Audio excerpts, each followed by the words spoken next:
Akala nila isa lang akong magandang nobya.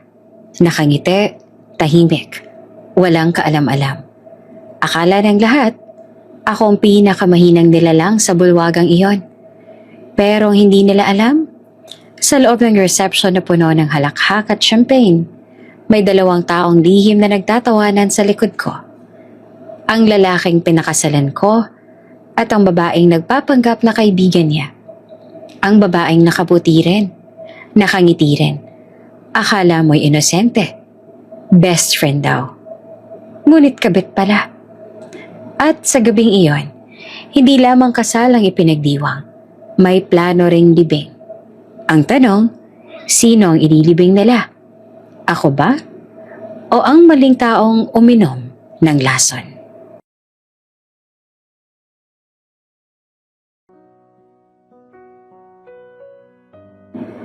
Hindi ako sanay sa mga ballroom na may kristal na chandelier at sahig na kumikislap na parang salamin. Mas komportable ako sa tahimik na coffee shop o sa maliit na art gallery kung saan pwedeng magkunwari na busy ka habang nag-oobserba ng mga tao. Pero ng gabing yon, nandoon ako, nakasuot ng simpleng itim na gown, buhok na maingat na inaayos, at isang ngiting sanay na akong isuot kapag may kailangang patunayan.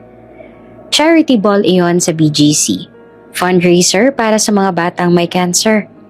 Niyaya lang ako ng pinsan kong si Camille dahil may sponsor silang hinahanap para sa event ng opisina nila. "Makipag-socialize ka naman," sabi niya.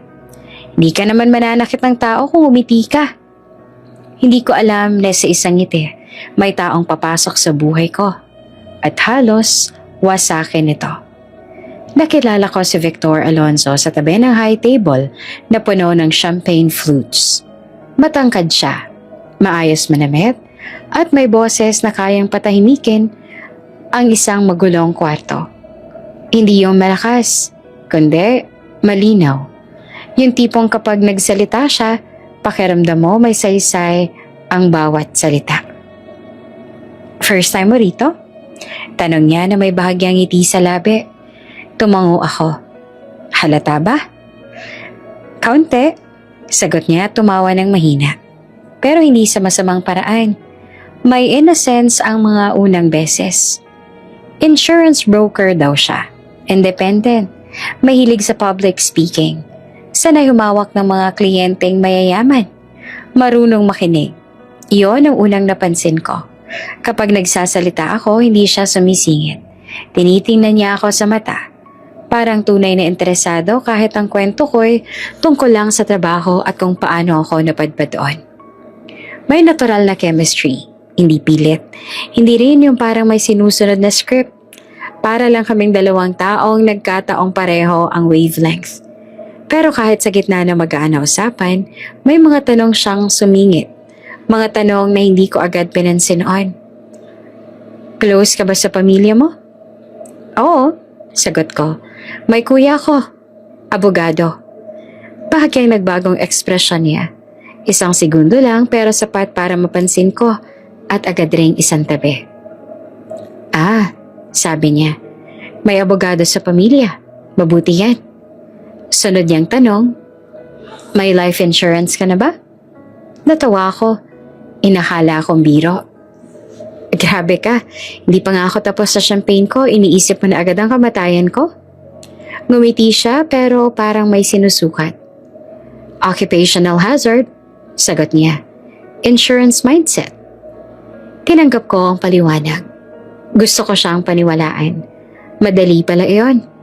Ang gustong maniwala. Nagpatuloy ang gabi sa sayawan at mga talumpati. Paminsan-minsan nawawala si Victor sa tabi ko. May kliyenteng kinakamayan. May kakilalang binabate. Pero tuwing babalik siya, parang walang oras sa lumipas. May dala siyang kwento. Minsan, biro. Minsan, simpleng tanong lang para ipagpatuloy ang usapan namin. Bago matapos ang programa, niyaya niya akong lumabas sa terrace para magpahangin. Doon sa ilalim ng mga ilaw ng BGC, naramdaman kong may kakaibang katahimikan sa pagitan namin. Yung hindi awkward, kundi puno. "May hinahanap ka ba?" Bigla niyang tanong. Sa buhay? Biro ko. Oo, sagot niya. Seryoso.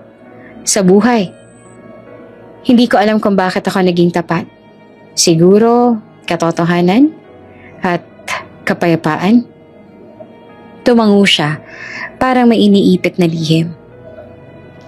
Hindi lahat ng tao kayang ibigay yan. Bumalik kami sa loob. Bago kami maghiwalay, inabot niya ang calling card niya. Kung gusto mong magkape minsan, sabi niya.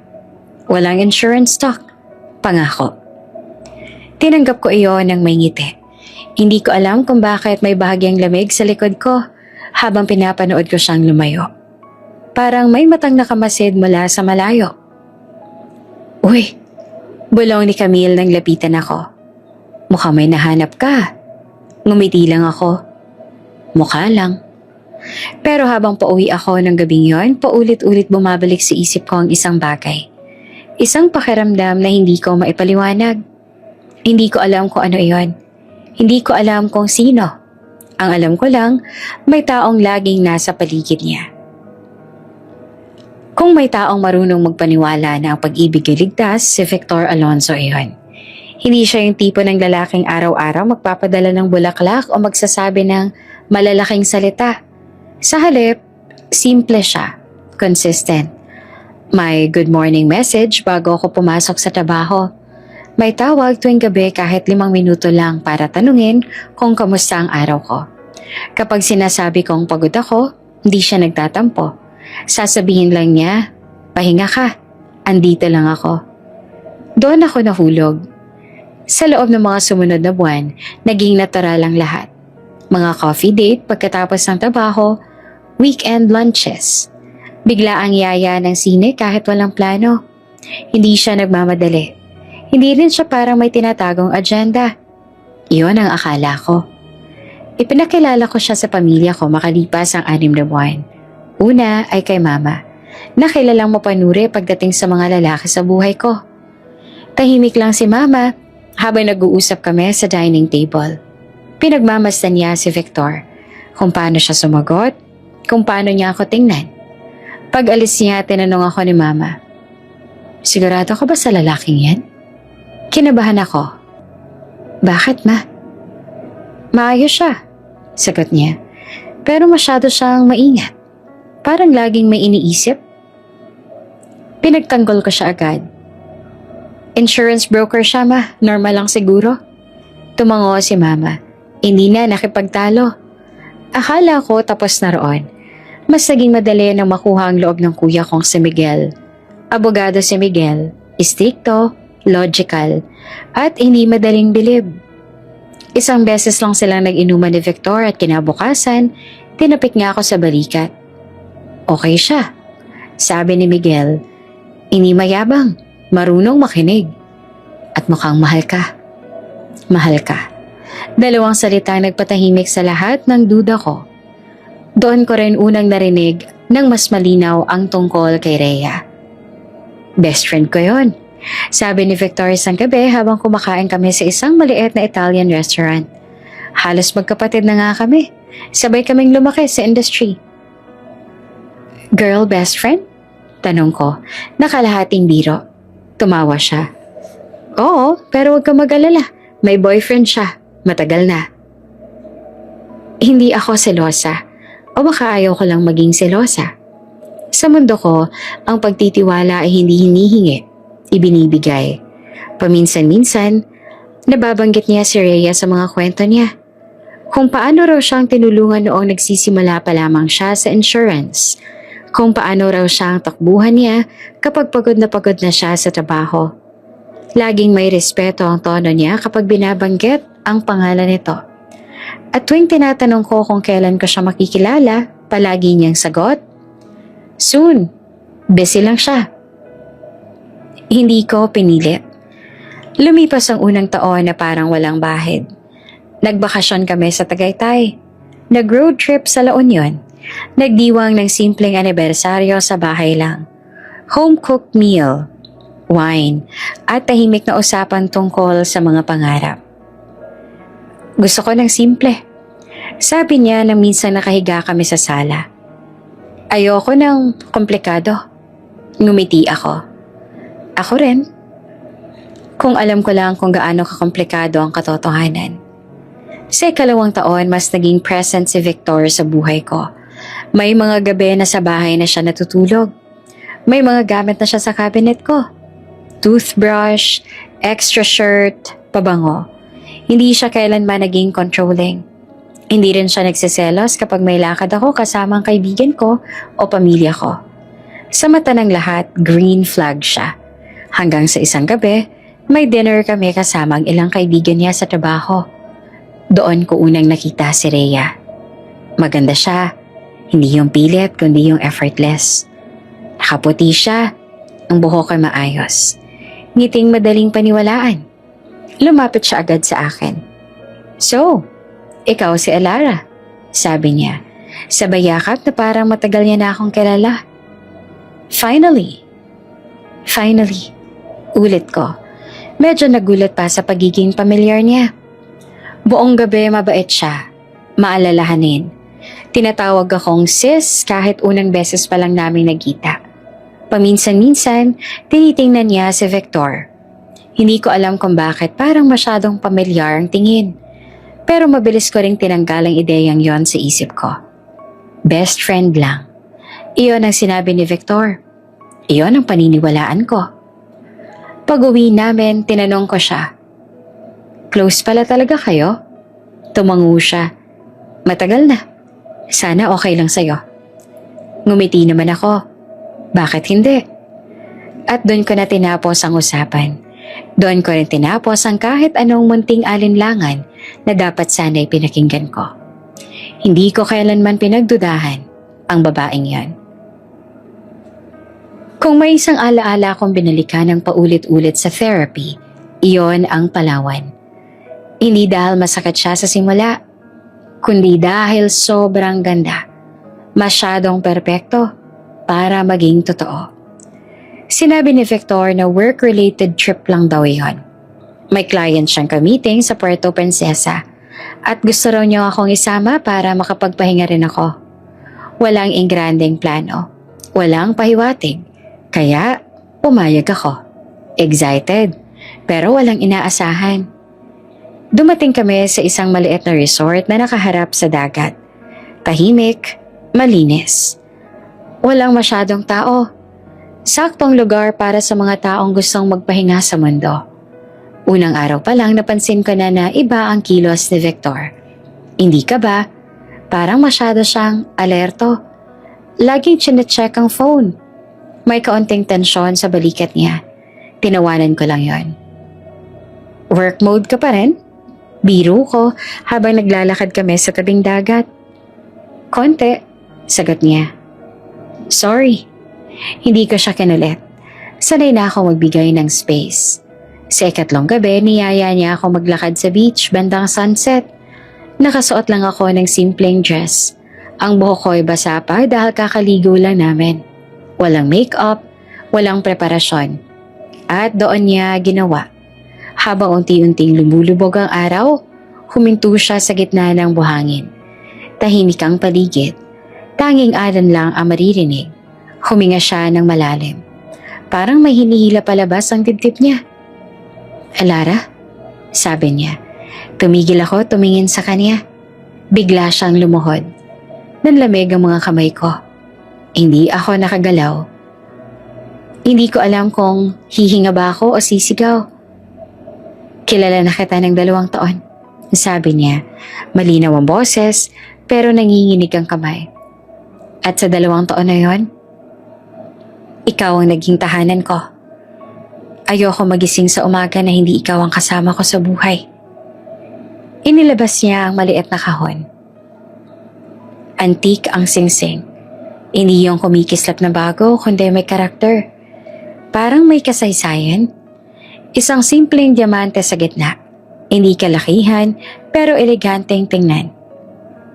Pakakasalan mo ba ako? Tanong niya. Umiyak ako bago pa ako nakapagsalita. Hindi dahil nagulat ako, kundi dahil sa wakas. Pakiramdam ko, ligtas na ako. Pakiramdam ko, Pinili ako. Oo, sabi ko. Oo. Isinuot niya ang singsing sa daliri ko tsaka ako niyakap ng mahigpit. Ramdam ko ang tibok ng puso niya. Mabilis, halos nagmamadali. Akala ko, iyon ay kaba ng pagmamahal. Pagbalik namin sa Maynila, agad naming ibinalita ang engagement. Masaya ang pamilya ko. Si Mama umiiyak habang yakap ako. Si Miguel tahimik pero ngumingiti at sinabing, "Congratulations!" Nagdumating ang announcement sa group chat ng mga kaibigan ni Victor. Doon ko maling nakita si Rhea. Nag-text siya agad. From Rhea, "OMG, engaged na kayo? Grabe, hindi ako makapaniwala." Tinawagan niya kami kinagabihan. Pagbukas ko ng video call, namumula ang mata niya. "Masaya ako para sa inyo," sabi niya pero nanginginig ang boses. "Talaga?" Nagulat ako. "Okay ka lang?" Tumango siya. "Oo, emotional lang siguro. Ang bilis ng lahat." Nilapitan siya ni Victor sa screen. "Rhea." "Hindi." Putol niya na mabilis ang ngumiti. "Masaya ako. Promise, deserve niya yan." May kung anong kirot sa dibdib ko. Hindi selos, kundi kalituhan. Pero agad ko rin pinagalitan ang sarili ko. Hindi lahat ng luha ay masamang kahulugan. "Magiging bridesmaid ka ha?" Sabi ko pa ng pabiro. Bigla naman siyang tumahimik. 1 segundo, 2. "Kung gusto ninyo," sagot niya sa wakas. "Siyempre." Ngumiti siya pero hindi umabot sa mata. Matapos ang tawag, tinanong ko si Victor. "Okay lang ba talaga siya?" "Close lang kami," sagot niya. "Parang kapatid ko. Normal lang na ma-emotional." Tumango naman ako. Gusto kong maniwala. Sa mga sumunod na linggo, nagsimula ang wedding planning, venue scouting, supplier meetings, pegboards, at sa lahat ng yon laging present si Rhea. May suggestion, may contact, may solusyon. "Ang swerte mo," sabi niya sa akin minsan habang nagkakape kami. Si Victor, sobrang bihirang lalaking ganyan. Ngumiti ako. Alam ko. Hindi ko napansin kung paano niya hinigpitan ang hawak niya sa tasa. Hindi ko napansin ang mabilis niyang pag-iwas ng tingin. Ang alam ko lang, masaya siya para sa amin. Iyon ang akala ko. Akala ko masaya lang siya. Kung may salitang babagay sa sumunod na 10 buwan ng buhay ko, iyon ay maayos. Hindi bongga, hindi rin sobra. Maayos lang. Maayos lang tulad ng buhay na matagal kong hiniling. Gigising ako sa umaga na may mensahe mula kay Victor. Papasok sa trabaho na may siguradong uuwian. Sa gabi, pag-uusapan namin ang mga detalye ng kasal na parang iyon ang pinaka-normal na bagay sa mundo. Venue, flowers, motif, guest list. At sa lahat ng yon nandoon si Rhea. Parang hindi na kompleto ang usapan kapag wala siya. Kapag may supplier na nagka-cancel, may kakilala siya. Kapag may kulang sa budget, may suggestion siya. Kapag pagod na ako at gusto ko nang sumuko sa wedding planning, siya ang unang magsasabi ng, "Relax ka lang. Andito kami." Kami. Hindi ko alam kung kailan naging kami iyon. Naging bahagi siya ng inner circle na hindi ko namalayan. Kasama sa mga fittings, sa tasting, sa ocular. Kapag tinatanong ako ng coordinator, "May gusto pa po ba kayong idagdag?" Bago pa ako makasagot, may sagot na si Rhea. Si Victor, ayaw niya ng masyadong formal." "Mas okay yan, mas bagay sa personality niya. Trust me, kilala ko siya." At dahil mahal ko si Victor, naniwala rin ako sa kanya. Hindi ko itinuring na banta si Rhea. Sa totoo lang, naging komportable ako sa presensya niya. May mga araw na mas nauuna pa siyang mag-update sa akin tungkol sa schedule ni Victor kesa kay Victor mismo. May meeting pa siya. Sasabihin niya, "Huwag mo nang istorbohin, pagod yon." Akala ko malasakit lang. Sa harap ko, mabait siya. Sa harap ng lahat, supportive. Tinatawag niya akong future wife, na parang proud na proud. Kapag may nagtatanong kung kamusta ang kasal, Siya ang unang sasagot. Perfect sila. Hindi mo makikitang mag-aaway. Hindi nga naman kami nag-aaway. Dahil hindi ko alam ang dapat pag-awayan. May mga gabi na hindi umuuwi agad si Victor. Sasabihin niyang may client meeting o emergency sa trabaho. Minsan, si Rhea ang magte-text. Sis, huwag ka na maghintay. Late kami matatapos. Late kami. Hindi ko na tinanong kung bakit sila magkasama. Hindi ko na rin tinanong kung bakit siya ang may alam ng oras at pagod ni Victor. Ang nasa isip ko, nagtatrabaho lang naman sila. Magka-industry, magkaibigan. At ako, abala sa pagiging nobya.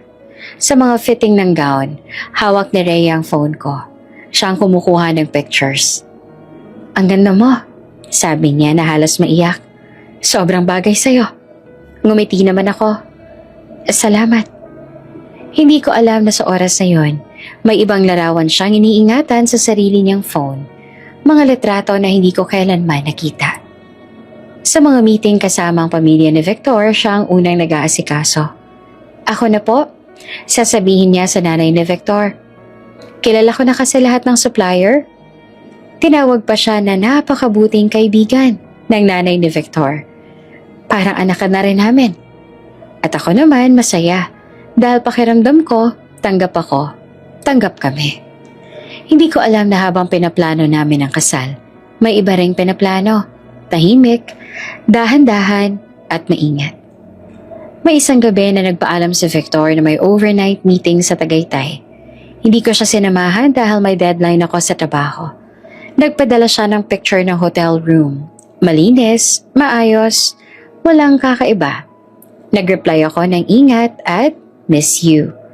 Hindi ko alam na sa kabilang side ng kama may ibang babae. Hindi ko alam na sa pagitan ng katahimikan ng hotel room may mga halik na nagaganap. Mabilis, desperado, parang takot mahuli ng mundo. Konti na lang.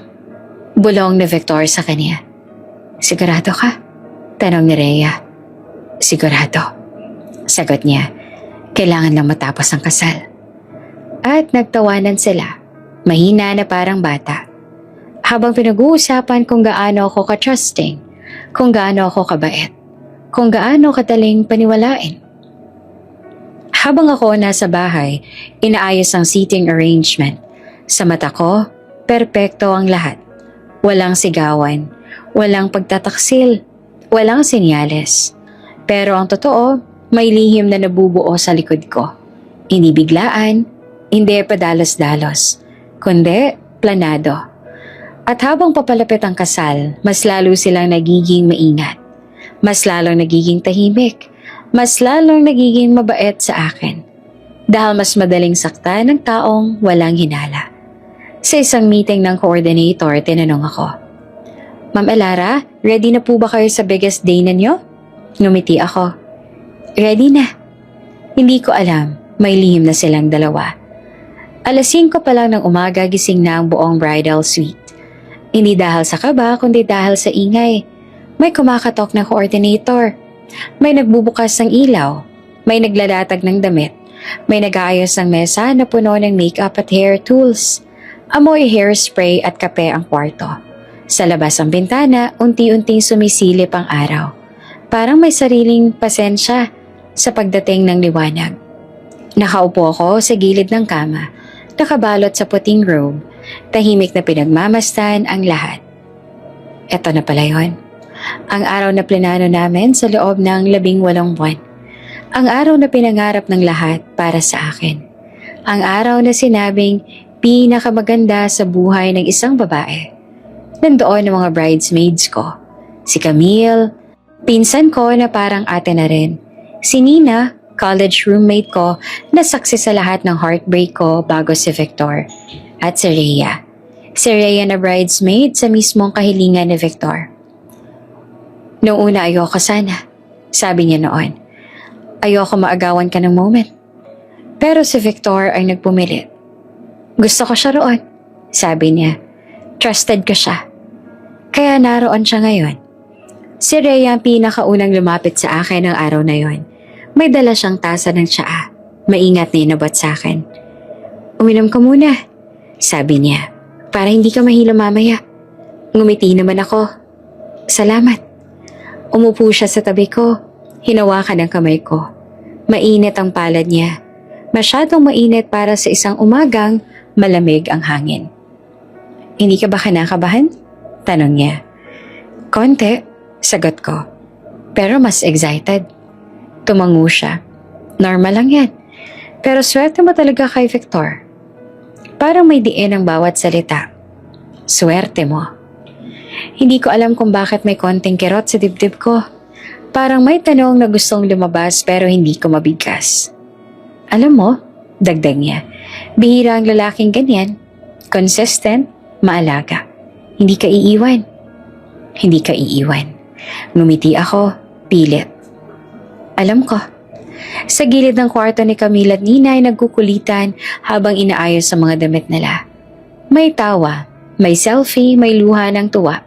Si Mama ay pumasok sandali. Hinagkan ako sa noo. Ang ganda mo, sabi niya. At ang tahimik mo. Hindi ko alam kung tahimik ba ako o manhid. Habang inaayos ang buhok ko, ramdam ko ang bigat ng oras. Bawat segundo ay parang sinisiksik sa dibdib ko. Mga alaala ng unang pagkikita, unang halik, unang away na hindi naman natuloy. Lahat ng dahilan kung bakit narito ako ngayon. Paminsan-minsan napapatingin ako kay Rhea sa salamin. Nakatingin din siya sa akin. Pero hindi sa paraang inaasahan ko. Parang may sinusukat. Parang may binibilang. May dumating na mensahe sa phone ko. Good morning, asawa ko. Ready ka na? From Victor. Ngumiti ako at mabilis na nag-type ng reply. Ready na. Ikaw? Hindi siya agad sumagot. Busy na siguro? Sabi ni Rhea na para bang nababasa ang isip ko. Marami rin kasi siyang inaasikaso. Tumango naman ako. Oo. Makalipas lang ilang minuto ay dumating ang sagot. Always ready for you. From Victor. Pinikit ko ang mata ko. Huminga ng malalim. Ito na talaga. Habang nagsisimula ang makeup, napansin ko si Rhea na lumabas ng kwarto para sagutin ang isang tawag. Hindi ko narinig ang buong usapan, pero nakita ko ang likod niya. Tuwid ang tindig, seryoso ang kilos. Pagbalik niya ay ngumiti siya ulit, parang walang nangyari. Everything okay? Tanong ko. Oo, sagot niya. Lahat under control. Under control. Sa gitna ng abala, may sandaling natahimik ang kwarto. Parang sabay-sabay huminto ang lahat. Ang hairstylist, ang makeup artist, ang mga kwento. Tinitigan ko ang sarili ko sa salamin. Mukha akong masaya.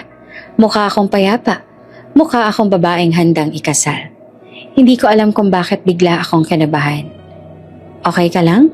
Tanong ni Nina. Tumango ko. Oo. Bigla lang. Si Rhea ang unang tumayo. Lumapit siya, inayos ang robe ko, at muling hinawakan ang kamay ko. Magtiwala ka lang, bulong niya. Sa lahat. Ngumiti ako. Salamat, Rhea. Kung alam ko lang. Kung alam ko lang kung sino talaga siya. Tahimik ang simbahan bago magsimula ang seremonya. Hindi yung tahimik na payapa, kundi yung tahimik na puno ng inaasahan. Naririnig ko ang mahihinang bulungan ng mga bisita, ang paggalaw ng mga upuan, ang maingat na paghinga ng mga taong handang masaksihan ang isang pangako. Nasa likod ako ng pintuan, hawak ang braso ni Papa. Nanginginig ang kamay ko, hindi sa takot, kundi sa bigat ng sandali. Ilang beses kong inulit sa sarili ko na handa na ako, na ito na ang tamang desisyon, na mahal ko siya. Bumukas ang pinto. Tumugtog ang musika. Sa bawat akbang papunta sa altar, unti-unting lumiwanag ang lahat. Nakita ko ang mukha ng pamilya ko, ng mga kaibigan ko. Ngumiti si Mama, umiiyak. Kumaway si Camille, tumango si Nina, at doon ko siya nakita. Si Victor nakatayo sa altar, suot ang itim na tuxedo na pinili namin ng magkasama. Matikas ang tindig, pero nang magtagpo ang mga mata namin, parang may bumigay sa kanya. Umiiyak siya. Hindi tahimik na luha, hindi rin hikbi, kundi yung luha na kusang bumabagsak. Parang may pinipigilan siyang emosyon na matagal na ang gustong kumawala. Napangiti ako. Pakiramdam ko, tama ang lahat. Pagdating ko sa harap, hinawakan niya ang kamay ko. Mainit, medyo nanginginig. "Hi," bulong niya. "Hi," sagot ko. Tumayo kami sa harap ng pare. Nagsimula ang misa. Mga salitang pamilyar. Mga dasal na paulit-ulit ko nang naririnig sa buong buhay ko. Pero sa araw na yon, iba ang bigat ng bawat pangungusap. Habang binibigkas ni Victor ang mga panata niya, hindi siya tumitingin sa kahit sino. Sa akin lang. "Mamahalin kita," sabi niya na malinaw ang boses, pero basag ang tulo. Sa hirap at ginhawa, sa sakit at sa kalusugan, pipiliin kita, araw-araw. Tumulo ulit ang luha niya. Hinawakan ko ang kamay niya ng mas mahigpit. Naramdaman kong huminga siya ng malalim. Parang may dinadala siyang mabigat na sikreto na hindi niya mabitawan. Nang ako naman ang magsalita, pinilit kong maging steady ang boses ko.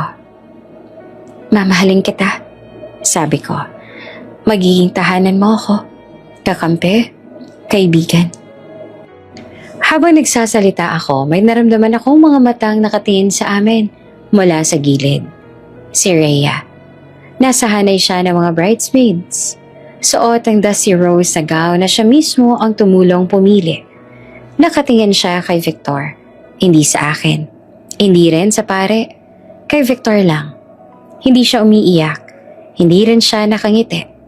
Parang binibilang niya ang bawat segundo, bawat salita. Nang magsuot kami ng singsing, bahagyang tumigil ang kamay ni Victor bago niya isuot ang sa akin. Isang segundo lang, pero ramdam ko. "Okay ka lang?" bulong ko. Tumango naman siya agad. "Oo." Ngumiti siya ulit, parang may pinipilit. "By the power vested in me," sabi ng pare. At sa isang sandali, naging asawa na niya ako. Nagpalakpakan ng lahat. May sigawan ng congratulations, may halakhakan, may luha ng tuwa. Yumuko si Victor at hinagkan ako. Maingat, parang natatakot masira ang sandali. Sa paligid namin nagsimulang tumayo ang mga bisita. Habang papalabas kami ng simbahan, ramdam ko ang presensya ni Rhea sa likod namin. Hindi ko siya tiningnan. Ayoko masira ang moment. Sa labas, sinalubong kami ng sikat ng araw at mga bulaklak na ibinabato ng mga bisita. Hawak-hawak namin ang kamay ng isa't isa. Parang sabay kaming humihinga sa bagong yugto ng buhay namin. "Congrats!" bulong ni Rhea nang makalapit siya sa amin. Yumakap siya sa akin. Mahigpit. Masyadong mahigpit. "Salamat," sagot ko naman. Pagkatapos lumapit siya kay Victor. Hindi ko naman narinig yung sinabi niya, pero nakita ko ang kamay niya na saglit na humawak sa braso ni Victor. Parang paalala, parang babala. Napalingon si Victor sa kanya, mabilis, tahimik, at umiyak ulit siya. Hindi ko alam kung bakit. Hindi ko alam kung dahil ba sa bigat ng responsibilidad, o sa saya, o sa takot. Ang alam ko lang may mga luha siyang hindi ko maintindihan. Habang papunta kami sa sasakyan para sa reception, tinanong ko siya, "Masaya ka ba?" Ngumiti siya. "Oo, sobra." Pero hindi umabot sa mata niya. At doon, sa gitna ng sigawan at palakpakan, may tanong na kumapit sa isip ko. Isang tanong na hindi ko agad sinagot. Hindi ko alam kung para kanino ang mga luha niya. Kung may sandaling masasabi kong naniniwala akong tapos na ang lahat ng kaba, iyon ay sa reception. Pagbukas ng pinto ng ballroom, sinalubong kami ng ilaw at palakpakan. May chandelier sa itaas na parang bituin ng kislap, mga mesa na maingat na inayos, at bulaklak na eksaktong kulay ng pinili naming motif. May banda sa gilid, andang tumugtog ng unang nota ng gabi. Ang lahat ay mukhang maayos, higit pa sa inaasahan. Hingang malalim, bulong ni Victor habang magkahawak ang kamay namin. Tapos na ang formalities. Ngumiti naman ako. Ito na yung part na pwede na tayong huminga. Tumango siya. Parang sabay kaming bumitaw sa isang mabigat na hawak. Pinakilala kami bilang bagong kasal. May sigawan, may palakpakan, may halakhak. Umupo kami sa sweetheart table. Nakataas, kita ang buong bulwagan. Mula roon tanaw ko ang lahat. Ang pamilya ko, ang pamilya niya. Ang mga kaibigan namin nagbibiroan, ang mga basong nagtutunugan, at si Rhea. Hindi ko alam kung kailan ko siya unang napansin palaging nasa gilid namin. Kapag may kailangang ayusin, andun siya. Kapag may kulang, siya ang unang tumayo. Kapag may bisitang naguguluhan kung saan uupo, siya ang gumagabay. Rhea, thank you. Sabi ko sa kanya nang dumaan siya sa tabi ko. Hindi ko alam kung paano kung wala ka. Ngumiti naman siya. Natural, para sa inyo to. Para sa inyo. Maya-maya tumayo ang MC para ipahayag ang first dance. Bumaba kami ni Victor sa gitna ng dance floor. Tumahimik ang bulwagan. Habang nagsimulang tumugtog ang paborito naming kanta, isang mabagal. Pamilyar na himig na pinakinggan namin sa maraming biyahe. Inilapit ni Victor ang noon niya sa akin. Mahal kita, bulong niya. Palagi. Sumagot ako ng ngiti.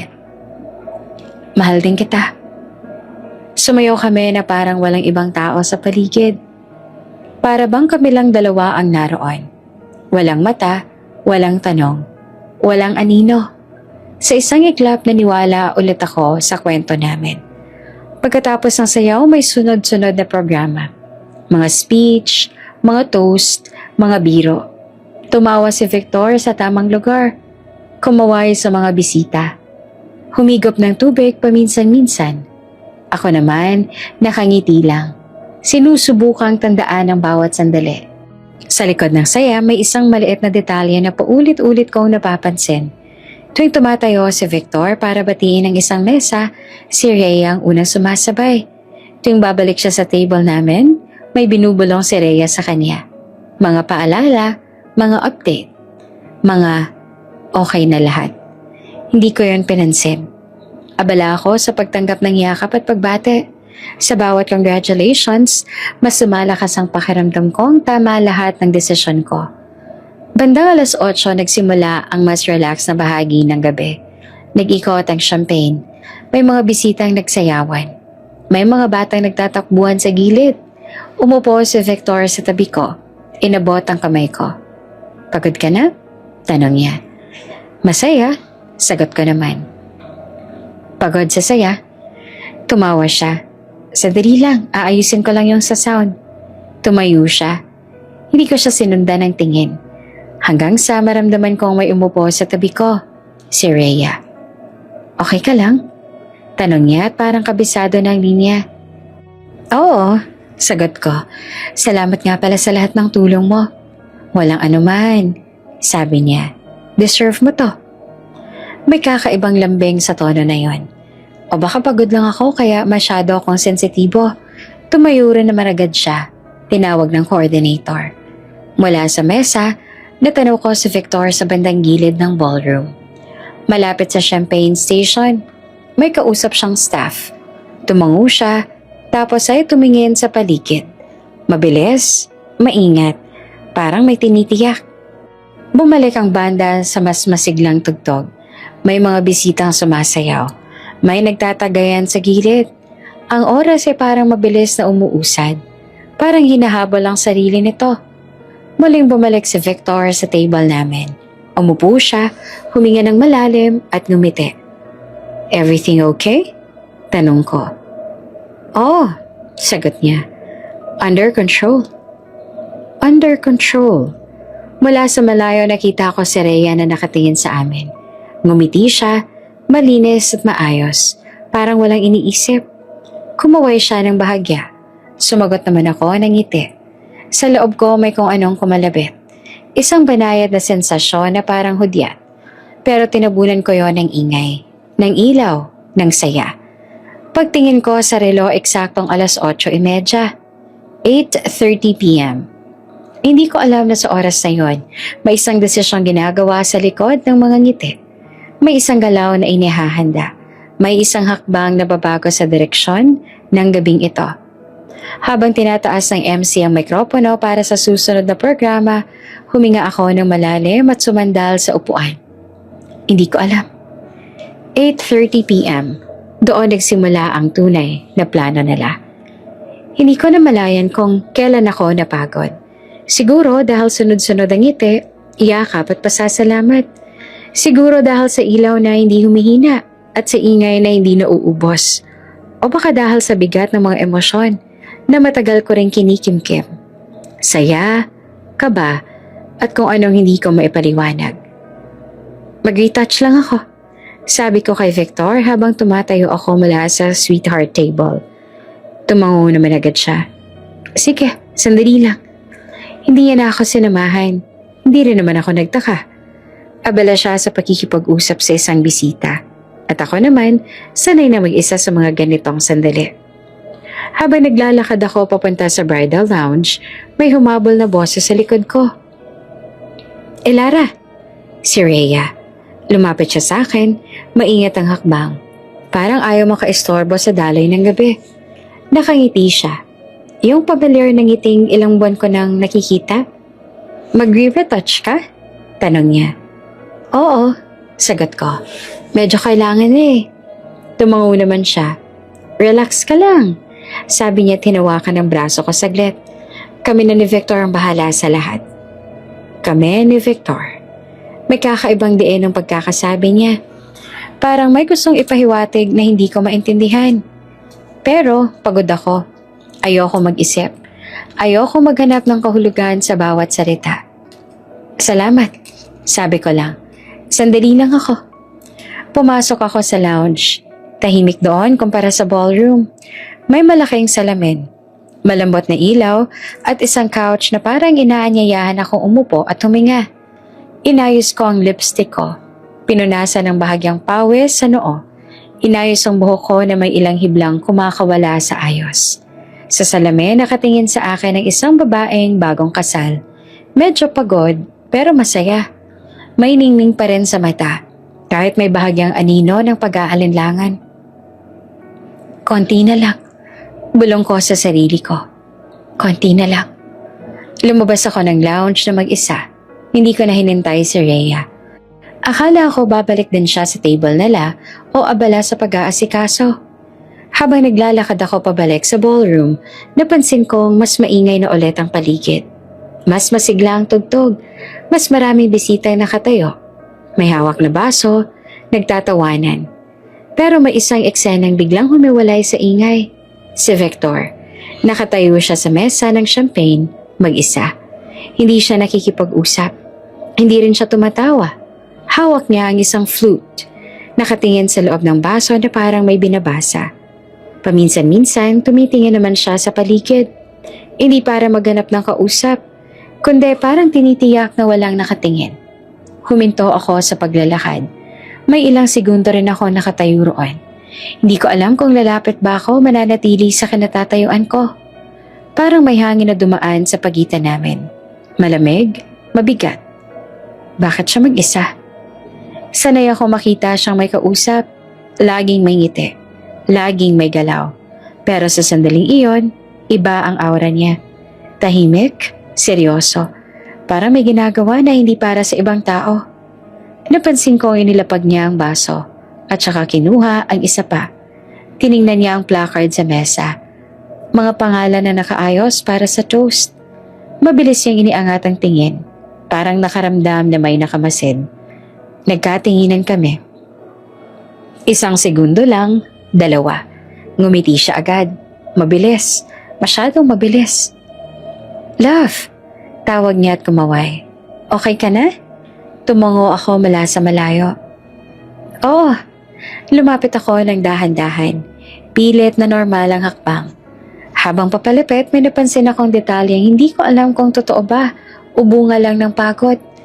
Parang nanginginig ang kamay niya. Everything okay? Tanong ko na makalapit ako. Oo, sagot niya agad. Nag-check lang. Nang alin? Nang champagne. Sagot niya sabay tawa. Baka kasi may kulang. Tumawa rin ako kahit hindi ko alam kung bakit may konting lamig sa bato ko. Sinilip ko naman ang mesa. Maayos naman ang pagkakaayos ng mga baso. Malinaw ang mga laman. Kumikislap sa ilaw. Babalik lang ako sa stable. Sabi ko, sabay ka? Sandali lang. Sagat niya, susunod ako. Tumango ako at tumalikod. Habang naglalakad ako palayo, naramdaman ko ulit ang tingin niya sa likod ko. Mabigat, tahimik. Sa ilang hakbang ko palayo sa mesa ng champagne, may pumasok sa isip ko. Isang tanong na wala akong lakas ng loob sagutin. Bakit parang may ginagawa siyang ayaw niyang makita ko? Pagbalik ko sa sweetheart table, napansin kong wala si Rhea. Hindi rin ako nagtanong. Abala ang lahat. Abala ang gabi. Pero ang eksenang yon, si Victor na mag-isa sa mesa ng champagne ay parang ukit sa isip ko. Hindi mawala. At sa kabila ng musika at tawanan, may isang malinaw na pakiramdam na bumabalot sa akin. Parang may mali. Hindi ko alam kung ano. Hindi ko alam kung bakit. Pero sa sandaling iyon, sa gitna ng kasiyahan, bigla akong naisip. May mga sandaling ang paglayo, kahit saglit lang, ay sapat para makita ang hindi dapat makita. At doon ko nakita si Victor, mag-isa sa mesa ng champagne. May mga sandaling may oras na bumagal. Hindi literal kundi sa loob ng ulo mo. Parang hinihiwa-hiwalay ang bawat galaw, bawat tunog, bawat detalye. At sa mga sandaling iyon, alam mo na may mali, kahit wala ka pang ebidensya. Iyon ang naramdaman ko habang nakaupo sa sweetheart table. Kunwari nakikinig si MC. Kunwari tumatawa sa mga biro ng bisita. Pero ang mata ko, kusa nang bumabalik sa mesa ng champagne. Nandoon pa rin si Victor.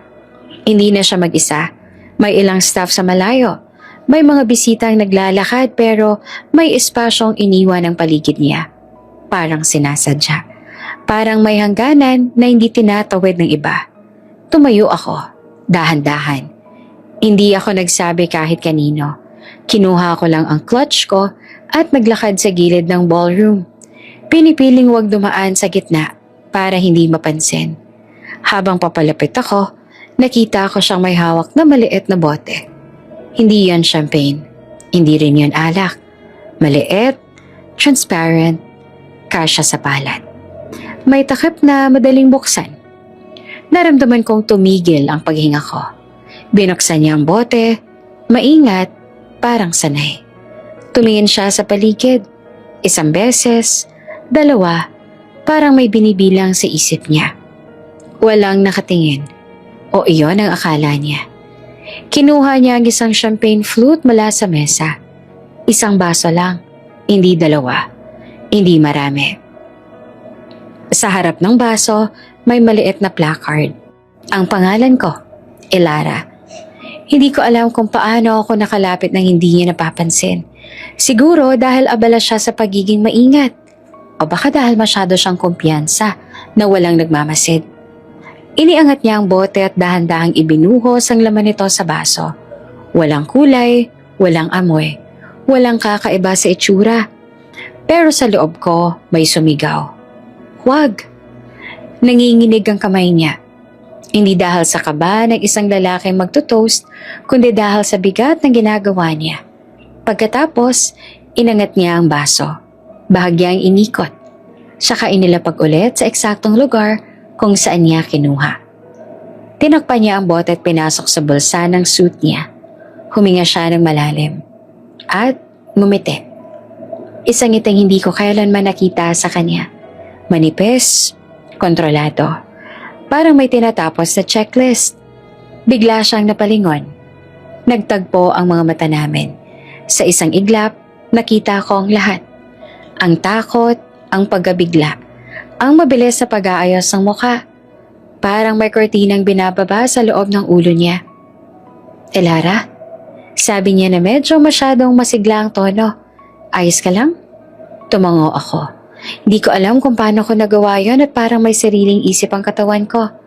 Oo, ikaw ba? Okay, sagot naman niya at magtutoast na raw. Tumawa ako ng mahina. Lumapit siya at parang gustong i-guide ako pabalik sa table. Hinawakan niya ang likod ko.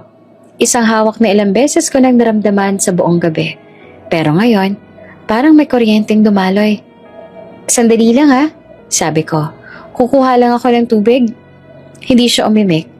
Tumango lang siya at umatras ng kalahating hakbang.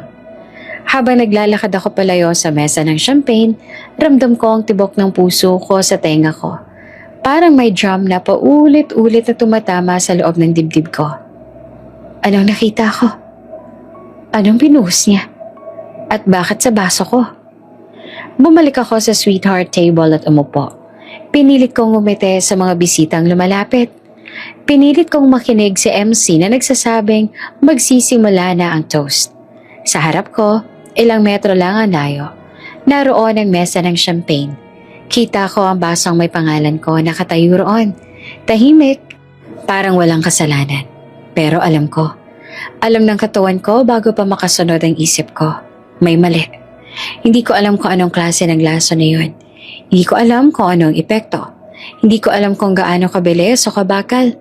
Ang alam ko lang, may dahilan kung bakit ginawa niya yon. At hindi yon biro. Hindi yon aksidente.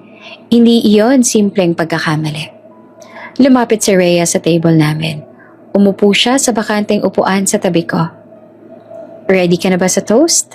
Tanong niya na may ngiti sa labi. Tiningnan ko siya. Sa unang pagkakataon mula nang magkakilala kami, hindi ko siya nakita bilang kaibigan. Hindi ko siya nakita bilang bridesmaid. Parang may aninang biglang lumitaw sa likod ng mga mata niya. O baka guni-guni ko lang. Ready na, sagot ko. Sa gilid ng mata ko, nakita ko si Victor na kumukuha ng mikropono para sa opening remarks. Sa likod niya, ang mesa ng champagne ay handa na. May baso na puno, mga pangalan na kaayos, at isang baso na alam kong hindi ko dapat inumin. Huminga ako ng malalim. Pinatong ko ang kamay ko sa mesa. Pinakalma ang sarili ko. Hindi pa tapos ang gabi. At alam kong sa sandaling iyon, may isang desisyon akong kailangan gawin. Isang desisyong maaaring magligtas sa akin o tuluyang magtulak sa akin sa bingit. Habang nagsisimula ang unang toast, malinaw na malinaw ang isang bagay sa isip ko. Alam kong hindi ko pwedeng inumin yon. May mga sandaling hindi ka pwedeng magpanik. Hindi dahil hindi ka natatakot, kundi dahil kapag nagkamali ka ng kilos, maaaring iyon na ang huli. At sa gitna ng ballroom na puno ng ilaw, musika at mga matang nakatutok sa amin, alam ko ang kailangan kong magmukhang normal, masaya, in love. Tumayo si Victor sa harap. Hawak ang mikropono. Nagbiro siya tungkol sa mga kaibigan. Nagpasalamat sa mga magulang. Nagsalita tungkol sa bagong simula. Palakpakan ang sagot ng mga bisita. Sa likod ng bawat ngiti niya, nakikita ko ang tensyon. Ang maingat na paghinga. Ang mabilis na sulyap sa mesa ng champagne. Huminga ako ng malalim at tumayo rin. Lumapit ako sa kanya. Hinawakan ang braso niya. At ngumiti. Mahal, sabi ko, sapat ang lakas para marinig ng mga malapit. Ang ganda ng sinabi mo. Nagulat siya, hindi dahil sa salita, kundi sa bigla kong paglapit. Pero mabilis siyang bumawi. Ngumiti siya at hinawakan ng kamay ko. Thank you, sagot niya. Para sa'yo lahat ng to. Para sa'yo. Binitiwan ko ang kamay niya at dahan-dahang bumalik sa mesa. Nakaupo roon si Rhea. Tuwid ang likod, nakangiti sa mga bisita sa paligid. Pagtingin niya sa akin, tumayo siya agad. Okay ka lang? May bahagyang pag-aalala sa boses. Okay, sagot ko. Medyo nauuhaw lang. Sabay tayong kumuha. Tumango ako. Sige. Naglakad kami papunta sa mesa ng champagne. Ramdam ko ang tibok ng puso ko. Mabilis, pero kontrolado. Bawat hakbang, sinasabi ko sa sarili ko na magdahan-dahan. Huwag magmamadali. Huwag magpapahalata. Pagdating namin sa mesa, may ilang bisita na rin doon. Kinuha ni Rhea ang isang baso at inilapit sa sarili niya. Kinuha ko rin ng isa. Ang basong may pangalan ko. Tiningnan ko ang likido. Walang pagbabago. Walang amoy. Walang kulay. Kung hindi ko nakita ang ginawa ni Victor kanina, iinumin ko yon. nang walang pagdududa. Nilapit ko ang baso sa labi ko, sadyang dahan-dahan para makita ng mga nakatingin na ginagawa ko ang inaasahan sa akin. Huminto ako saglit, kunwari may naisip. Oops! May break muna. Gusto mo bang ma-shoutout dito sa channel ni Ate Jane? Mag-comment lang ng lesson you learned from the latest story uploaded. Dahil pipili kami ng isang best comment of the day para i-shoutout sa susunod na upload. Kaya huwag kalimutang mag-iwan ng lesson you learned after you watch this video. Maraming salamat! Shoutout nga pala kina Rose Mapa from Navotas City, Angeli Magbanwa from Macau, at Wilson Maximo from Hamindan, Capiz. Sa ating mga taga-subaybay, paki-comment naman po sa baba kung taga saan kayo para alam ko kung hanggang saan umaabot ang mga kwento ni Ate Jane at para ma-shoutout ko rin kayo sa mga susunod pa nating mga kwento. Maraming salamat sa pakikinig.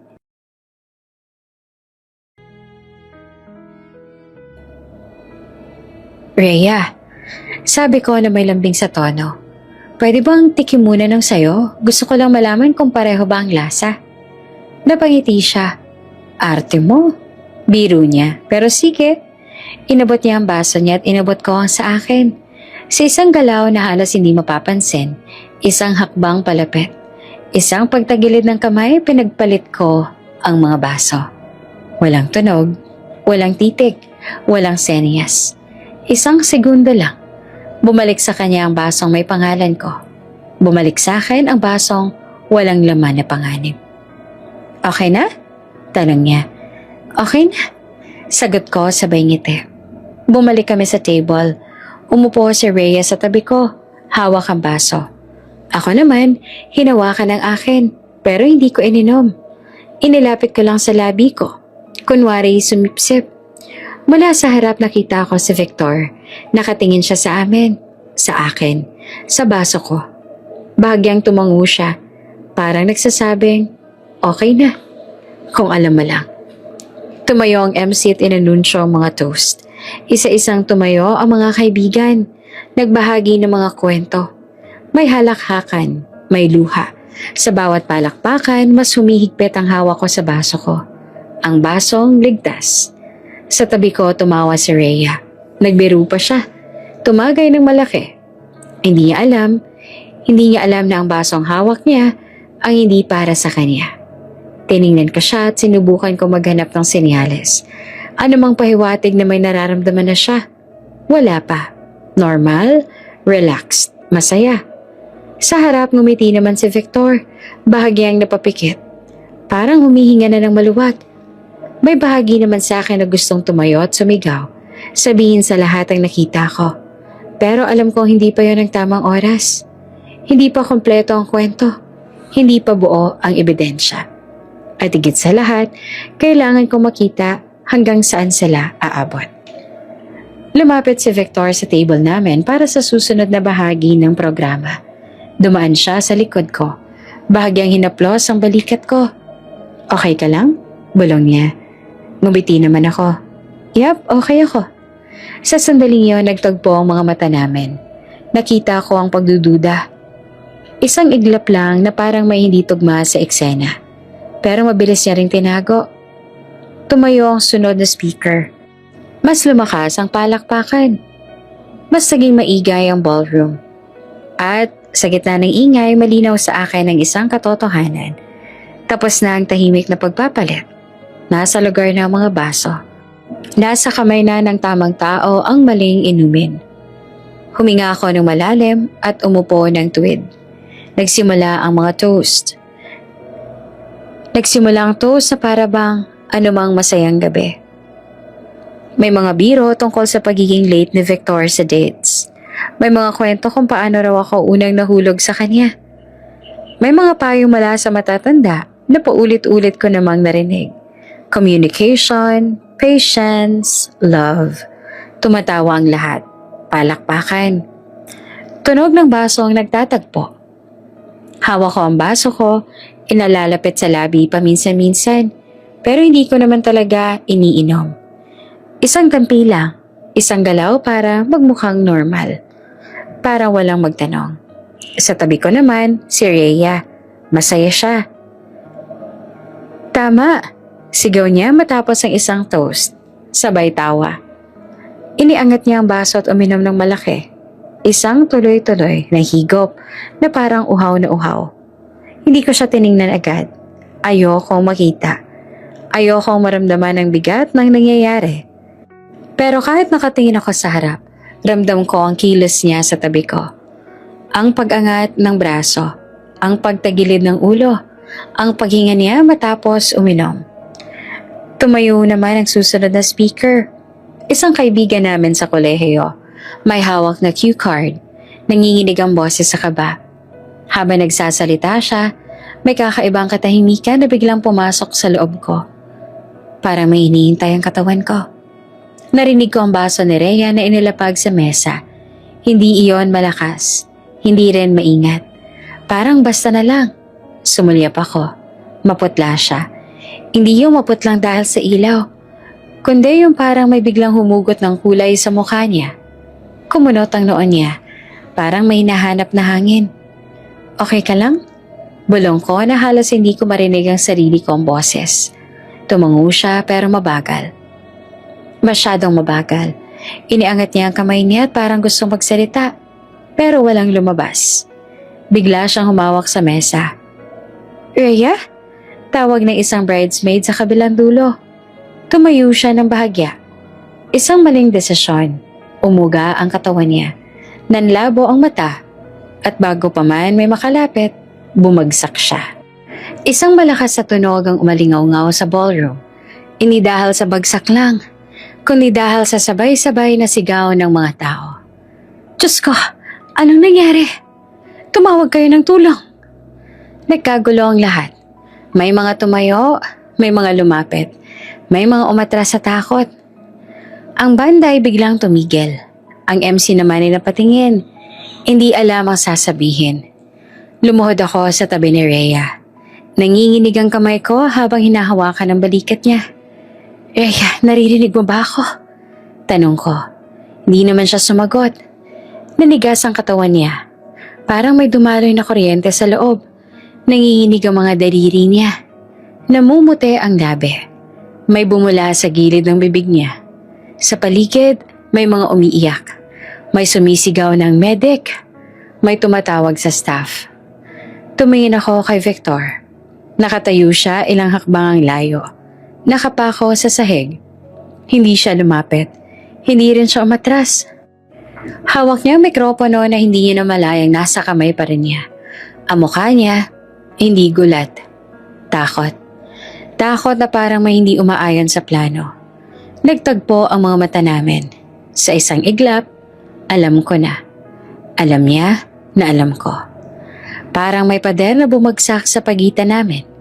Lahat ng ngiti, lahat ng pangako, lahat ng luha sa altar, nakabitak-bitak at gumuho.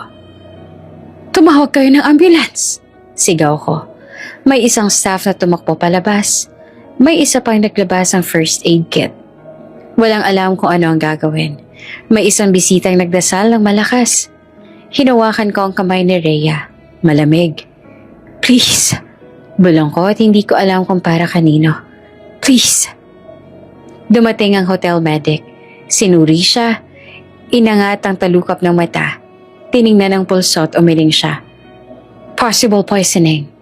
Sabi niya na seryoso ang tono. Para namang may bombang sumabog sa loob ng ballroom. Poison? Sa kasal? Paano?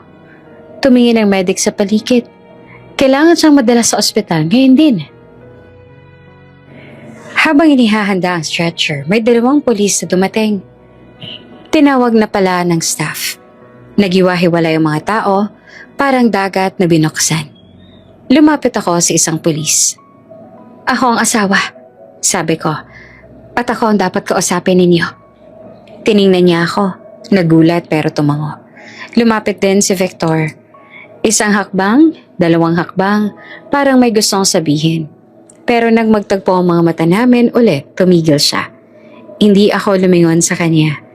Habang inilalabas si Rhea sa ballroom, may isang tanong na umuukit sa ulo ng lahat. Bakit siya? Ako ang may sagot. Habang sinusundan ko ang stretcher, hawak pa rin ang baso ko na hindi ko iniinom. May isang malinaw na katotohanan bumalot sa akin. Mas malinaw pa sa ilaw ng ballroom na ngayon ay malamlam na. Hindi ako ang mamamatay, pero ako ang target. Hindi ko na maalala kung paano magsisimulang sumigaw ang lahat. Ang alam ko lang, bigla na lang naging masikip ang ballroom. Ang mga ilaw na kanina'y mainit at masaya, ngayon parang nanunuyang puti. Ang musika ay matagal na ang tumigil, pero ang ingay ng takot ay mas malakas kesa anumang tugtog. "Give her space!" Sigaw ng isang staff. "Medic! Medic! Tumawag na ba kayo ng ambulance?" Nakaluhod ako sa tabi ni Rhea habang nanginginig ang katawan niya. Parang may sariling buhay ang mga kamay at paa niya. Kumakawala, naninigas, bumibitaw. May bula sa labi niya. Hindi ko alam kung gaano nakatagal yon, pero bawat segundo ay parang humahaba. "Huminga ka," bulong ko. Kahit alam kong hindi niya ako naririnig. Andito lang kami. May humawak sa balikat ko. Isang paramedic. "Ma'am, kailangan namin ilipat siya." Tumango ako at umatras. Nanonood ako habang iniaangat siya sa stretcher. Ang babaeng kanina lang ay nakatawa, nagbibiruan at nagtutoast. Ngayon ay parang walang bigat. Parang papel. "Posibleng poisoning. Prepare the oxygen." Ulit pa ng medic na kasama niya. Parang binuhusan ng yelo ang buong kwarto. Hindi na ako umimik. Nakatayo lang ako roon at with ang likod. May pumasok na 2 pulis. Isa sa kanilang lumapit sa coordinator. Mabilis na nagtanong. Ang isa naman ay tumingin sa paligid. Sa mga mesa, sa mga baso, sa mga mukha ng bisitang nagtataka at natatakot. Lumapit ako sa kanya. "Ako po ang bride, ako po ang tumawag ng 911. Kinuha ko ang phone ko at pinindot ang numero. Nang sumagot ang operator, hindi na ako nagpaligoy-ligoy pa. "May nalason. Sa wedding reception, may convulsions at kailangan namin ng ambulance ngayon din." "On the way na, ma'am." Sagot niya. "May suspect po ba kayo?" Tumingin ako sa isang direksyon kung saan nakatayo si Victor. Hindi pa rin siya gumagalaw. Nakapako siya sa lugar na parang may humahawak sa paa niya. Maputla ang mukha niya. Nanginginig ang panga. Hindi siya lumalapit kay Rhea. Hindi rin siya lumalapit sa akin. Parang hinihintay niya ang susunod na mangyayari. Tinapos ko ang tawag at naglakad palapit sa kanya. Sa bawat hakbang, mas lumilinaw ang galit na kanina pa nakatago sa ilalim ng takot. "Victor!" Tawag ko. Napalingon siya na mabilis, parang nahuli. Elara, hindi ko alam." Hindi ko siya pinatapos. Inilapit ko ang kamay ko sa dibdib niya. Kunwari aayusin ang tuxedo niya. Sa galaw na yon, naramdaman ko ang maliit na bukol sa bulsa ng suit niya. Eksakto kung saan ko nakita kanina. "Sorry," sabi ko na mahina. "May dumi lang." Ipinwesto ko ang katawan ko para matakpan ang galaw ko sa mata ng iba. Dahan-dahan kong ipinasok ang kamay ko sa bulsa niya. Nandoon nga ang maliit na bote. Parehong itsura. Transparent, may kaunting likido pa sa loob. Kinuha ko ito at nilagay sa clutch ko. Isang galaw na mabilis at tahimik. Parang sanay na sanay. "Anong ginawa mo?" Bulong niya. Nangingilid ang luha. Tumingin ako sa kanya. Hindi ko alam kung paano ko napanatiling kalmado ang boses ko. "Hinahanda akong katotohanan." Sagot ko. Bumukas ang pintuan ng ballroom nang pumasok ang ambulance team. May stretcher na pumasok. May mga kagamitan. May mga utos na mabilis at diretso. Dinala si Rhea palabas. Sinundan ng ilang staff at pulis. Lumapit ang isang pulis sa akin. "Ma'am, kailangan po namin kayong kausapin." Tumango ako. "Sige." Lumapit kami sa gilid ng ballroom. Isang sulok na kanina'y puno ng tawa. Ngayon may yellow tape na agad na inilabas ang staff. Crime scene na ang kasal ko. "Ano hong nangyari?" Huminga ako ng malalim. Inilabas ko ang bote mula sa clutch ko at inabot sa kanya.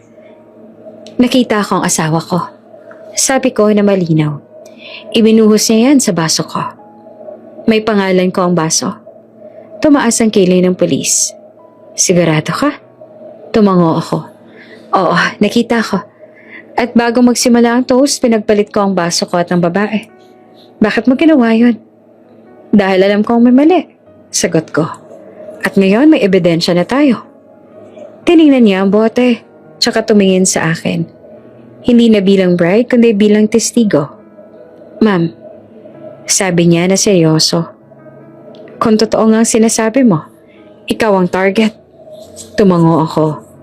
Alam ko. Sa likod namin nakita ko si Victor na kinakausap ng isa pang pulis. Hindi ko marinig ang usapan nila, pero kita ko ang kilos niya. Ang kamay na paulit-ulit na pinapahid sa noo. Ang tinging umiiwas sa akin. May isang bisitang umiiyak ng malakas. May isa pang nagtanong kung tuloy pa ba ang reception. May coordinator na halos himatayin sa stress. Pero sa akin, may katahimikan na bumabalot. Isang kakaibang linaw. Tapos na ang pag-aalinlangan. Tapos na ang pagtatanong kung baliw ba ako o tama ang nakita ko. Ma'am, sabi ng pulis, kailangan naming isamang asawa ninyo para sa questioning? Tumango ako. Sige. Lumapit sila kay Victor. Hinawakan ang braso niya. Hindi siya nanlaban. Hindi rin siya nagsalita. Bago siya ilabas, lumingon siya sa akin. Hindi to ang plano ko. Bulong niya. Halos hindi gumagalaw ang labi. Ngumiti ako.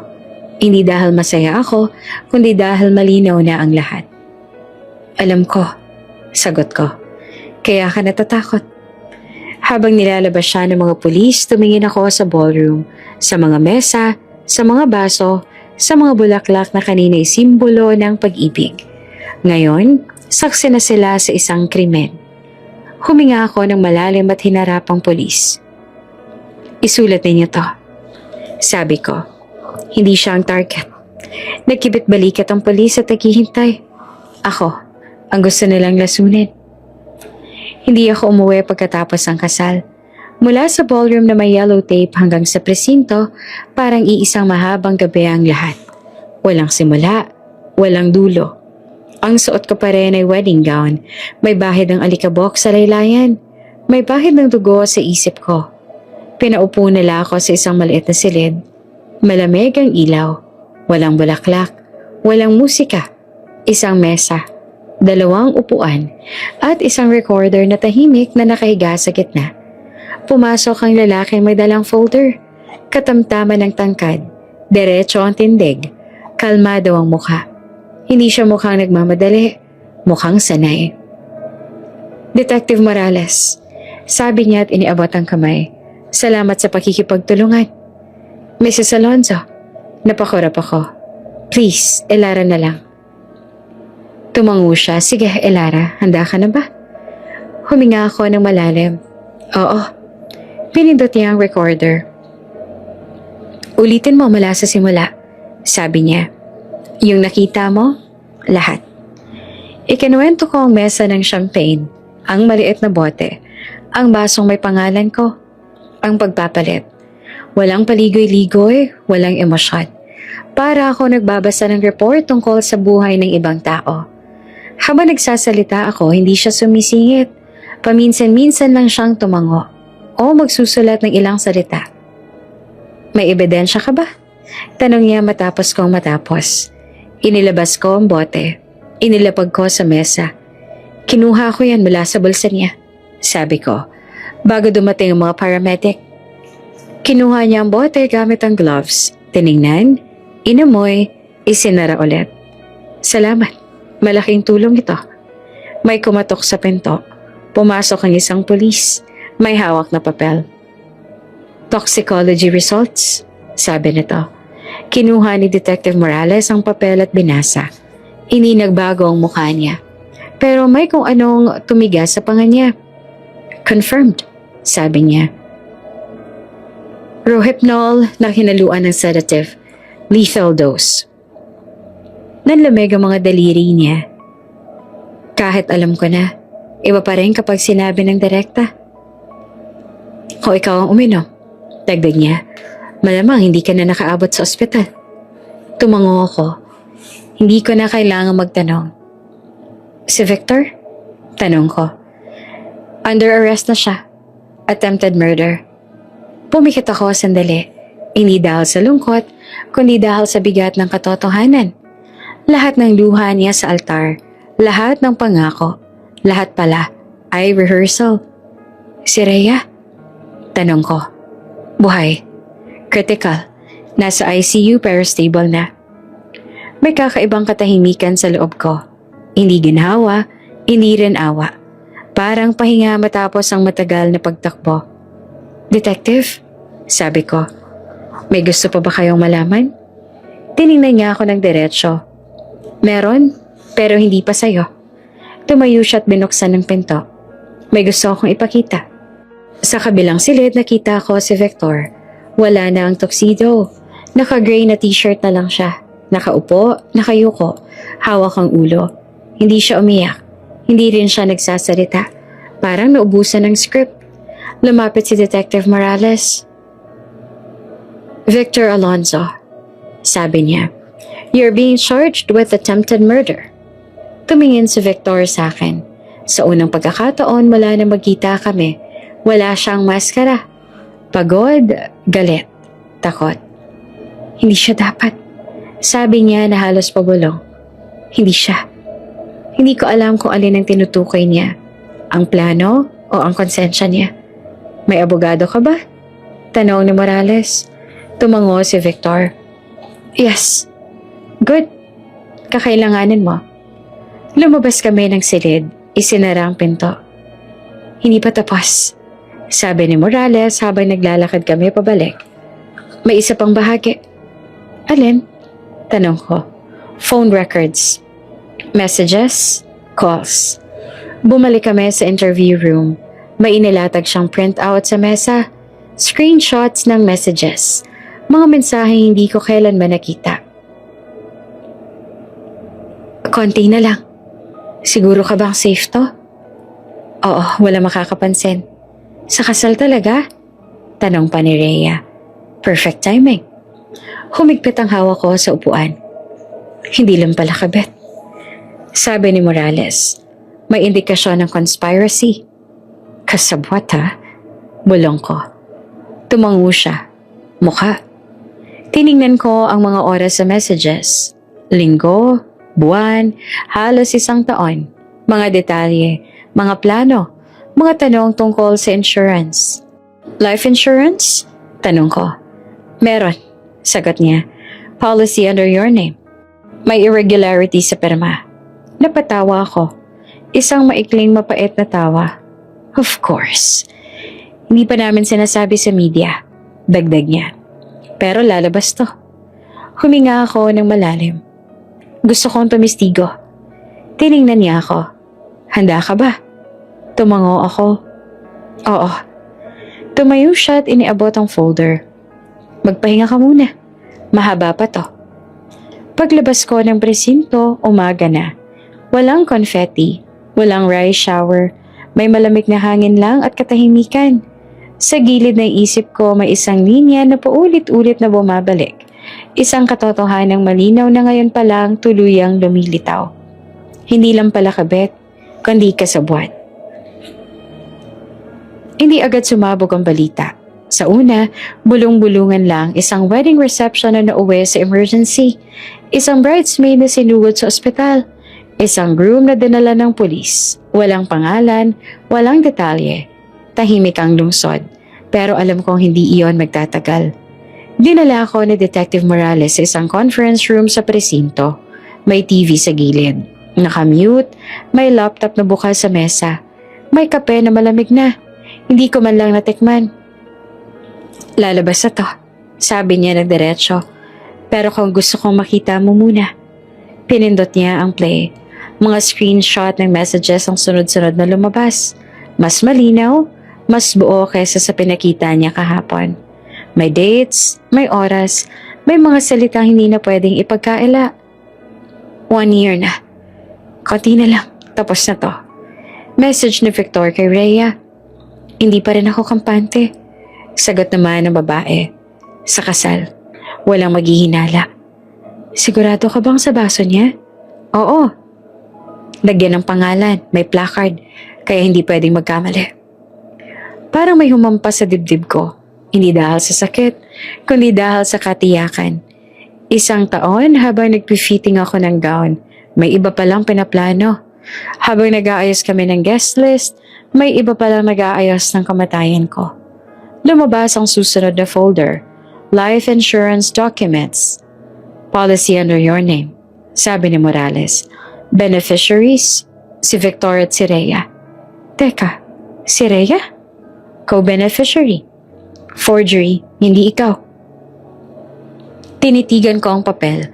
Ang perma ay kamukha ng sa akin, pero hindi talaga. Masyadong buo, masyadong tiyak.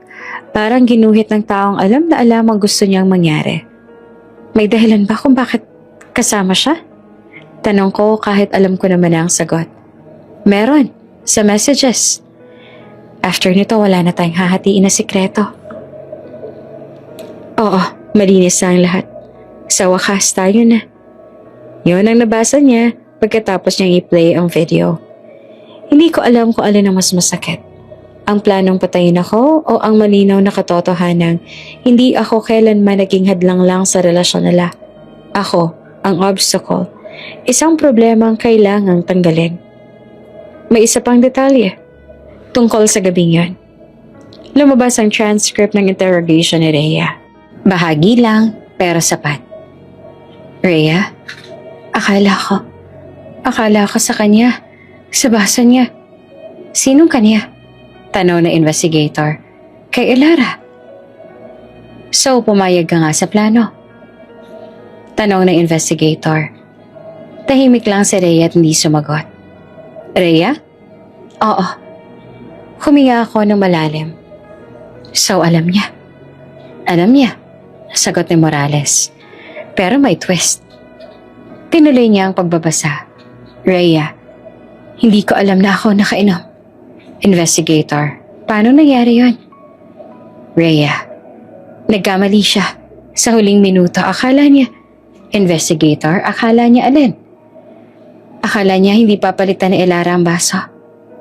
Sagot ni Rhea. Isinara ko ang mata ko. Isang segundo lang sapat para maunawaan ang buong larawan. Nagkamali siya. Hindi dahil nagdalawang isip siya, kundi dahil minamaliit niya ako. Sa oras na yon, pumasok ang isang pulis at may ibinulong kay Morales. Tumango siya, tsaka tumingin sa akin. Lumabas sa media, sabi niya. Binuksan niya ang TV. Breaking news. Wedding reception turns crime scene. Groom arrested for attempted murder. May mga larawan. Ang ballroom, ang stretcher, ang police tape. May blurred na mukha ko, pero malinaw ang pangalan niya.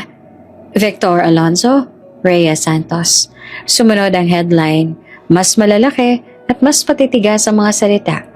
Secret affair exposed. Fake insurance policy. Bride was the target. Tumunog ang phone ko, sunod-sunod. Si Mama, si Miguel, si Camille. Mga kaibigan nagtatanong kung buhay ba ako, kung okay ba ako, kung totoo ba ang lahat. Pinatay ko ang phone. Ano mangyayari ngayon? Tanong ko. Charges. Sagot ni Morales. Attempted murder kay Victor. Conspiracy to commit murder naman kay Rhea. Pareho? Oo, sabi niya. Kahit hindi siya ang target sa huli, pumayag naman siya sa plano. Tumango ako. Gusto kong humarap. Sa korte? Oo. Gusto kong sabihin ang totoo. Lumipas ang mga araw na parang dumadaan lang ang oras sa labas ng bintana. May mga interview requests. May mga komentong hindi ko binasa. May mga taong biglang naging eksperto sa buhay ko. Si Rhea kinasuhan. Si Victor inaresto at kinulong habang hinihintay ang arraignment. At ako, naghihintay. Sa isang tahimik na umaga, tumawag si Detective Morales. Ready na ang kaso, sabi niya. Maglilitis. Huminga ako ng malalim. Kailan? Soon, sagot niya. At haharap sila pareho. Pinatay ko ang tawag at tumingin sa salamin. Wala na ang nobya. Wala na ang gown. Nandoon ang isang babaeng hindi nila napatay pero sinubukan nilang burahin. At ngayon may isang entabladong haharapin. Hindi ballroom, hindi altar, korte. Maglilitis at haharap sila pareho. Tahimik ang courtroom sa umagang yon. Ibang klase ang katahimikan kaysa sa simbahan, kaysa sa ballroom. Walang bulaklak, walang musika, walang palakpakan. Ang naroon lamang ay mga mata na naghihintay ng katotohanan. Tinawag ang pangalan ko. Tumayo ko at naglakad papunta sa witness stand. Tuwid ang likod, malinaw ang isip. Hindi ako galit. Hindi rin ako umiiyak. Ang dala ko ay mga alaala na matagal ko nang inayos sa loob ng sarili ko. Sunod-sunod, malinaw, hindi na magulo. State your name? Sabi ng hukom. Elara Villaseñor. Sagot ko. Pinili kong gamitin ang apelido ko. Hindi na sa kanya. Tinatanong ako ng prosecutor. Ang charity ball, ang courtship, ang Palawan proposal, ang mga red flags na binaliwala ko. Hindi ko pinalambot ang sagot ko, hindi ko rin pinalaki. Sinabi ko lang kung ano ang totoo. Nang dumating sa gabi ng kasal, nakita akong pag-igting sa mukha ng mga tao sa loob ng silid. Isinalaysay ko ang mesa ng champagne, ang maliit na bote, ang basong may pangalan ko, ang tahimik na pagpapalit. Ipinakita ang ebidensya, isang bote, ang toxicology report, ang phone messages, ang peking insurance policy. Anong nararamdaman mo nang makita mong si Rhea ang uminom? Tanong ng prosecutor. Huminga siya ng malalim. Takot? Sagot ko. Hindi para sa kanya, kundi dahil malinaw na may handang pumatay para sa isang kasinungalingan. Lumipat ang tingin ko kay Victor. Nakatayo siya sa kabilang panig. Walang imik. Wala na ang kumpiyansa. Wala na ang ngiting sanay kong makita. Kay Rhea naman, nakayuko ang ulo nito. Hindi ko hinanap ang mata niya. Hindi ko kailangan. Nang tumayo ang defense, sinubukan nilang ipakita na may pagkakamali, na may emosyon, na baka aksidente. Ngunit ang ebidensya hindi nadadala ng boses. Hindi ito nalilito sa luha. Diretso itong tumatama. Matapos ang mga araw ng pagdinig, dumating ang hatol. Tumayo kaming lahat. Victor Alonzo, sabi ng hukom, guilty of attempted murder. Sentenced to 25 years imprisonment without parole. Walang sigaw, walang dama, isang bagsak na martilyo. Sapat. Rhea Santos. Dagdag ng hukom. Guilty of conspiracy to commit murder. Pumikit ako sandali. Hindi para magdiwang, kundi para magpaalam sa isang buhay na akala ko ay akin. Paglabas ko ng korte, may mga kamera, may mga tanong. Hindi ako huminto. Hindi ko kailangan ng paliwanag. Tapos na ang kwento ko sa araw na yon. Lumipas ang 2 taon, hindi madali ang paggaling. May therapy, may mga gabi-gabing biglang bumabalik ang eksena. Ang baso, ang pagkahilo, ang pagbagsak. May mga umagang gising ako na parang may kulang. Tapos maaalala ko na yon na isang ilusyon lang na natapos na. Natuto ako magtiwala ulit. Hindi agad sa iba, kundi sa sarili ko. Sa instinct na minsang binaliwala ko, pero sa huli, nagligtas sa akin. Itinatag ko ang Villaseñor events. Hindi para sa engranding kasal, kundi para sa mga okasyong may saysay, mga charity, mga pagbabalik loob, mga simula. Pinili kong lumika ng mga sandaling hindi nangangailangan ng kasinungalingan para maging maganda. May mga araw na masaya, may mga araw na tahimik. At may isang taong dahan-dahang pumapasok sa buhay ko. Si Lucas, isang guro. Walang ingranding galaw, walang pangako agad. Kapilang pagkatapos ng klase. Kwento tungkol sa mga estudyante. Tawanan na hindi kailangang ipakita sa iba. Mabagal, totoo. Minsan tinanong niya ako, natakot ka bang magmahal ulit? Ngumiti ako. Hindi na, natuto lang ako makinig. Sa sarili ko, sa mga senyales, sa mga bagay na tahimik pero totoo. Kung may natutunan man ako, ito yon. Ang pagtataksil ay hindi laging mukhang kaaway. Minsan nakangiti. Minsan tinatawag kang sis. Minsan hawak ang kamay mo sa altar. Kaya magtiwala ka, pero wag mong isuko ang sarili mo. Makinig ka sa instinct mo dahil iyon ang unang magsasabi sa iyo ng katotohanan. At sa huli, ito ang masasabi ko ng buong buo ang dibdib. Hindi nila ako napatay. Pero winakasan ko ang kasinungalingan nila.